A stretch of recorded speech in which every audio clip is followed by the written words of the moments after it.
Hey guys, my name's Daryl. Welcome to the channel. Now in this episode, I've just been doing little bits and pieces to the Jeep and the camper. Not enough to fill a whole episode on each one, so I just thought we'd do a rough run through of where we are and what I've been doing while I've been locked down in Sydney. And thank you so much to those people that have reached out to find out how we're going or to offer support.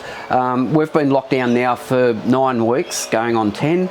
The idiots running the asylum, though, will be voted out at the next election, I'm sure.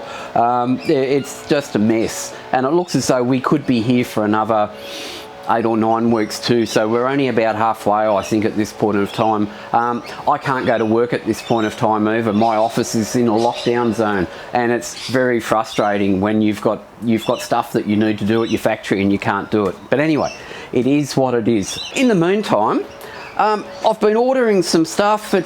I can't go to shops as much as what I could. I can still go to the local hardware shop because I do have a trade card, so that's a good thing. But I've just been ordering stuff online, and when you're ordering, I was trying to order some cable and wire connectors and everything the other day, and took me about an hour to do something that I could just wander into a shop and just go, oh, I'll have this, this and this. But anyway, I'm waiting on a few things. In the meantime, I've had a big box of stuff delivered for the camper from Red Arc, and hopefully next episode we'll start getting into that. And at this point of time, our new house is about 4 or 5 weeks off because their contract runs out at that point and they have to start paying me.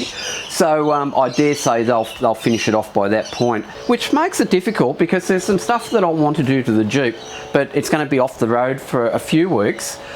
But I don't want to get to the point where I do it here and then have to try and get it to the new place. So I'm just sort of leaving off on that at the moment. With that, we'll just do a bit of a walkthrough of what I've been up to. Now, first up, let's just have a look at my Ducati 848.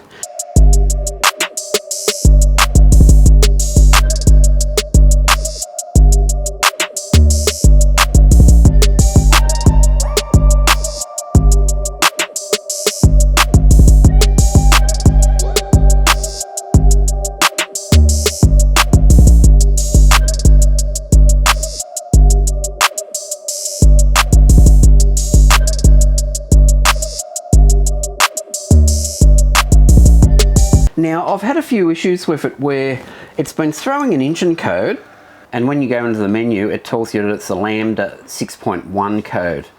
As you can see, that code's not there, and if I start it up now,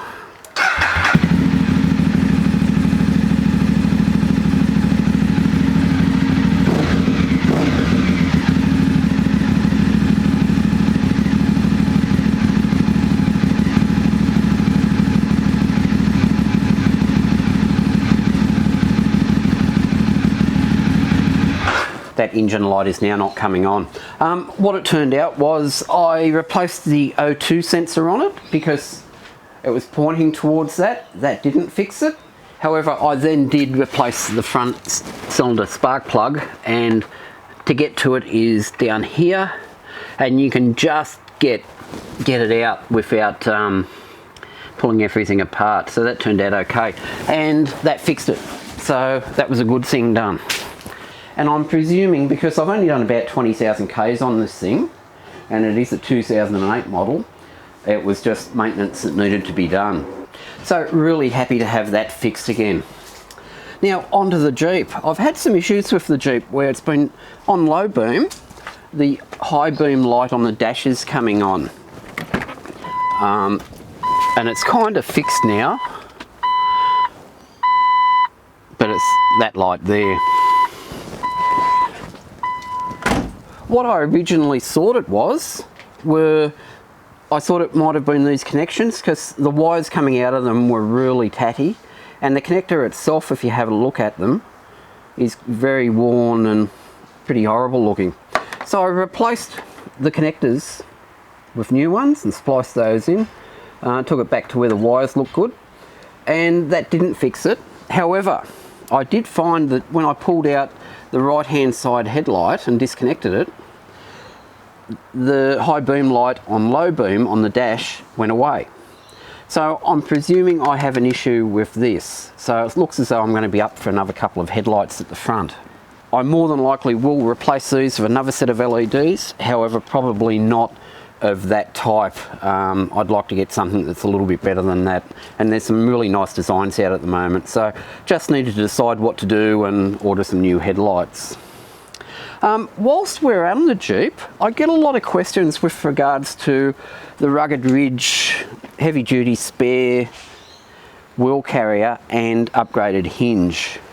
And when I put this on, I had a lot of the old guys saying it's going to weaken the metal around the mounts on the tailgate and they will crack. Well, it's now been on there 2 years. And the reason they say it, and it's a fair call, is that we don't have the rubber snubbers that sit up against the body. So any vibration is taken up by the hinge. However, 2 years on,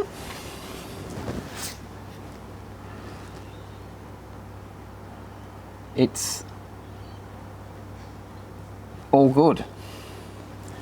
There's no fatigue whatsoever in the back door, and to be honest, this thing is as solid as the day I've put it on. I have mounted my UHF aerial here, and the only other thing I've done is to drill through the body, where is it? There, and mount the cables through the body instead of running them over the top of the door, which is a lot neater and looks really nice. And I'm running a 265 7017 KM2 on this. Yes, I know it's one size down from the wheels that I'm running on the car, however I'm okay with that, and I can't remember the last time when I've ever used the spare on any four-wheel drive that has a spare at the back. But that's just me. And I do run a air compressor under the bonnet. You can see the ARB air compressor sitting here. And I also do run a plug kit when we go away. And if I've ever had a flat, I can generally fix it at the side of the road, or I can limp into the next town, and it works out quite well. But yeah, this Rugged Ridge hinge set and spare wheel carrier, I'd recommend it to anyone. Very happy with it. Now onto the camper. Now with the camper, now the door on it is quite a good door, but it does show its Chinese made heritage just a little bit. And with these doors, depending on who you buy it off and when you buy it, with what they've got in stock, you get a fitting that connects the outer door to the flywire door at the top, or you get one at the top and one at the bottom. Unfortunately, I've missed the one at the bottom when I've purchased mine, but you can see they go into this and lock into that. And I've also always found it a little bit flimsy because of that. So what I've done is I've mounted a magnet at the bottom here, and that holds it all together, and it's made a world of difference. You can see it just locks straight up, and it's really solid. There's no flap at all around here anymore. I've also had a little bit of a leakage problem, and I've put a seal around this face, and that seems to have fixed up any of the issues that I've had. And the side effect of all of this is that now when you close it, it's a very solid close, and the door just doesn't move about. It's really nice and solid now. And I have put high pressure water on it, and I don't get any leaks whatsoever anymore. So very happy with how that's turned out, especially with how it opens and closes now.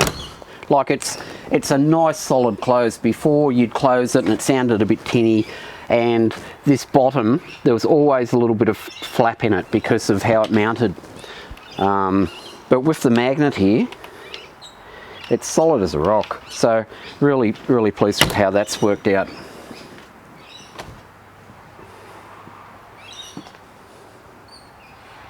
Now that was just a quick run through on the little things that I've been doing to each vehicle, and it's the little things that I'm really happy with. That door on the camper and how it closes now, so happy with that. Much better than what it was.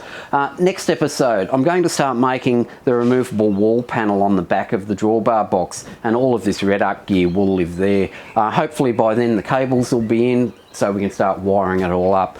Really interested in this, but I won't talk about that anymore today. So that's it for today, guys. Hope you enjoyed that, and we'll see you next time. Bye now.